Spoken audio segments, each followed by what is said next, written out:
Ce cours est dédié à la Refoua Shelema de Rabbi David Ben Masoudi Marcel. El narefanalo, el narefalano, el narefanalo, scrutatora igen bado, vechen iratson vedomar amen. Chers amis, durant cette période de Covid-19, plus que jamais, vous avez dû vous apercevoir qu'il y a grosso modo deux types de personnes. Il y a des personnes qui, à chaque fois qu'il y a une mauvaise nouvelle qui arrive, à chaque fois qu'il y a un nouveau confinement, un nouveau couvre-feu, une nouvelle décision qui est prise, sont complètement perdus et démoralisés. Il y a d'autres personnes qui réussissent à vivre cette épreuve, certes difficile, avec une certaine sérénité et plénitude. Je pense que cette épreuve-là était donc une façon de pouvoir savoir quel est notre équilibre psychologique. Est-ce qu'on a un certain équilibre ou pas? Mais d'une façon plus générale dans la vie, vous voyez qu'il y a des gens qui, dès qu'il y a un petit problème, ils ont du mal à affronter le problème. Il y a des personnes qui, dès que ça va trop bien, ils ont du mal à accepter cette situation. Il y a des gens qui m'ont raconté, des gens qui m'ont dit, des gens que je connais, qui ont fait les choses les pires dans leur vie. Soit quand rien n'allait, c'était la déprime totale, soit quand tout allait. Tout allait tellement bien, en général c'était le jour du mariage de leurs enfants, le jour où vraiment tout allait bien, ces gens-là ils ont fait les plus grandes bêtises de leur vie. Pourquoi? Parce que ces gens qui ont du mal à maîtriser, à contrôler leurs sentiments, quand il y a un sentiment trop fort, ils ont du mal à le gérer. Et donc, ils font souvent des bêtises. Question, comment on fait pour réussir à gérer Bezrat Hashem, ces sentiments? Comment faire quand tout va bien pour que ça continue à bien aller? Comment faire quand rien ne va pour que Bezrat Hashem ça puisse aller? Il y a une histoire qu'on raconte, un mythe de l'Antiquité, dans lequel on raconte que le roi David avait une bague qu'il regardait à chaque fois que ça n'allait pas, qu'il contemplait quand tout allait très bien, de sorte à garder et à conserver cet équilibre. Est-ce que cette histoire est vraie? Qu'est-ce qui était écrit sur cette bague? Est-ce que c'est une histoire qui figure dans les Midrashim de Chachamim? J'aimerais vous dire que cette histoire, c'est pas qu'un mythe. C'est une histoire qui est rapportée par le Ben Ishraï, lorsqu'il parle des lois du shofar. C'est une histoire qui a été rapportée par un très grand rave, qui s'appelle le rave Deutsch, un rave qui a vécu il y a des dizaines de décennies, dans son livre Ben Garni. Il raconte ce midrash-là.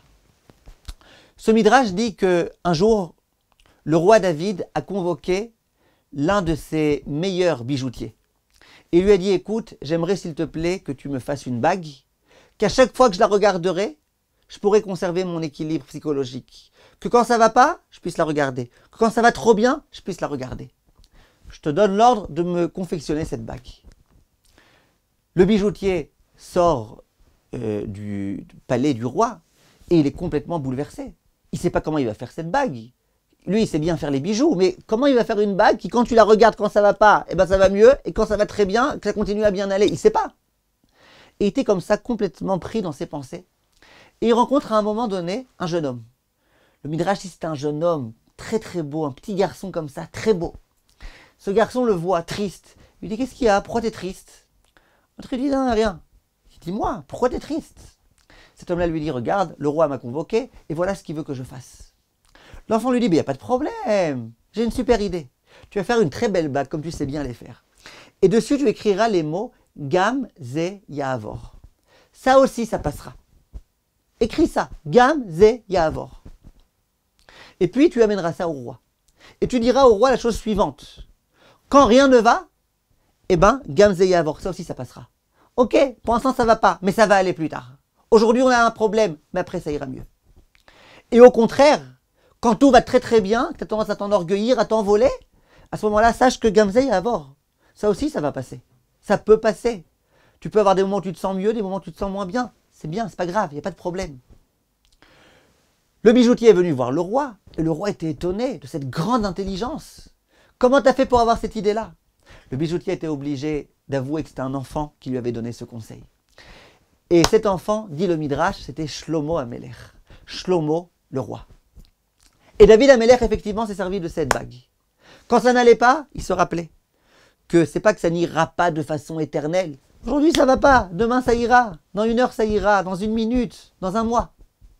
Et quand ça allait très très bien, il se rappelait, ok, aujourd'hui ça va bien, Baruch Hashem. Peut-être demain, ça ira un petit peu moins bien. C'est pas grave.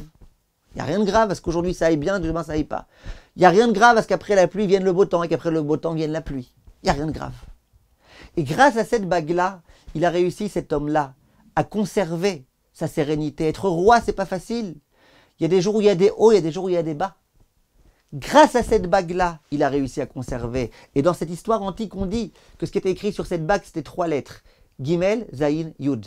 Gam, Ze, Ya'avor. Ça aussi, ça passera. Je pense que dans la vie, le grand problème qu'on a, c'est que quand rien ne va, on se dit dans notre tête, ouais, ça y est, on est dans une galère qui va plus jamais se terminer. Et au lieu de se dire, bon ok, ça va, il y a déjà eu des moments comme ça dans ma vie, et puis j'ai réussi à les passer, Hachem il a aidé. Non, on est sûr que ça y est, cette souffrance-là, elle va plus jamais nous quitter. Viens cette bague-là, Gam Ze Ya'avor, sache que ça aussi, ça passera. Et quand tout va bien, eh ben, il y a des gens qui ont tellement peur que rapidement ça n'aille plus, qu'ils ont du mal à accepter qu'ils puissent bien se sentir. Il y a d'autres gens qui, au contraire, quand tout va bien, ben voilà, ça y est, ils sont sûrs, c'est eux les rois de l'univers, c'est eux. Non, sache qu'aujourd'hui ça va bien. Dis merci à Kelvro qu'aujourd'hui ça aille bien. Et sache qu'il y a peut-être des jours où ça ira un peu moins bien et c'est pas grave. C'est ça la vie de l'être humain. L'être humain, il y a des jours où il y a des hauts, il y a des jours où il y a des bas. Il n'y a pas de problème. Quand on est capable, quand tout va bien, et quand on est capable, quand rien ne va, de se souvenir que la vie, elle change, qu'il peut y avoir des changements dans nos sentiments, dans notre façon de vivre, ben, de cette façon-là, on est toujours prêt. On est toujours prêt au changement. Ce qui peut casser quelqu'un, c'est un changement brutal. Mais quand on sait que le changement est possible et qu'il s'effectuera, eh bien là, on peut garder la sérénité. C'est cette façon-là que le Ben Ishraï explique les tkiyot shofar. La tkiya, c'est le son le plus simple, c'est quand tout va bien. Ah, shvarim troua, quand c'est saccadé, c'est quand ça va plus, ça va plus. Mais qu'est-ce qu'il y a avant shvarim troua, il y a une tkiya. Qu'est-ce qu'il y a après shvarim troua, il y a une tkiya. Quand tout va bien, c'est la tkiya, sache qu'à un moment donné, peut-être ça ira moins bien. Il y a un moment donné, peut-être tu vas faire des avérotes. Il y a un moment donné, peut-être tu vas un petit peu te déconnecter d'Hachem. Mais sache non plus que c'est pas grave. Parce que même quand tu seras déconnecté d'Hachem, après ça, il y a quoi? Il y a tkiya. À nouveau, ça va. À nouveau, ça ira. Je pense, mes chers amis, que dans cette période difficile, il faut que nous ayons présent dans notre esprit Gam Ze Ya'avor. Ça aussi, ça passera. Ça aussi, ça passera. Cette épreuve difficile, elle passera. Et chacun, dans ses difficultés, ça passera. Le même Akadosh Baruch Hu qui m'a toujours aidé jusqu'au jour d'aujourd'hui, aujourd'hui aussi, il m'aidera. Demain aussi, il m'aidera. Et Akadosh Baruch Hu, il veut qu'il y ait des jours où je sois particulièrement joyeux, des jours où je le suis un petit peu moins. C'est l'apanage de chaque être humain. Tous les êtres humains, même les Gdolé Ador, même les grands, ils témoignent. Même Rabbeinu Tam, il parle de ces fameux jours-là, les jours où tout va bien, les jours où rien ne va. Ce qui permet à l'homme d'avancer, c'est de se souvenir. Gam Ze Ya'avor. Je ne vous demande pas de commander une telle bague, mais je vous demande de rentrer cette bague et ces mots-là fortement dans votre esprit, dans votre cœur. Be'atzlacha, mes chers amis, et à bientôt.